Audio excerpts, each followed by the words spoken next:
আমি বিয়া হারবাম। এ ভাই কি কইলো রে? গইরালা বুড়া ডডরে গেছে এলা বলে বিয়া। হারামজাদা কি কইলো রে? ইয়ালা ওয়ারি বলে বিয়া হলে তো আমরা কোনদিন ছাতার মাথা হরাম কাম কিচ্ছু ছাতার মাথা হতাম না। কানার মধ্যে টান পড়লে সন্ধ্যাবেলা তো আমার ঘরে সারিটার মতো দেখাইবি। এই হারামজা পুলানের লাগিয়া উদয়ের ভাইলাম না, বড় লোক হয়ে ভাইলাম না। এই পাড়াতে বেহে টিয়ার মালিক, লক্ষ লক্ষ টিয়ার মালিক। এই হারামজা খাইবার দেও আর বয়ে থাকবার দেও।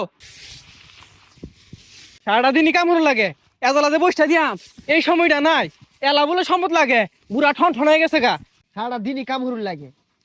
এই যে কামড়তাছি তাও একটু পরে আয়া কইব কি হলি ছাতার মাথা হলি খুদাই খাটকেট শুরু করবো। সারাদিনই এগুলো উষ্টাইস আর কাম কারা হরবো।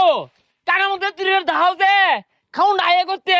হ্যাঁ, ধান কাটু লাগতো না, তাড়াতাড়ি কাম শেষ কর। বিয়া হরে জুতা হরে দেন, এই কামার ভাল লাগে না।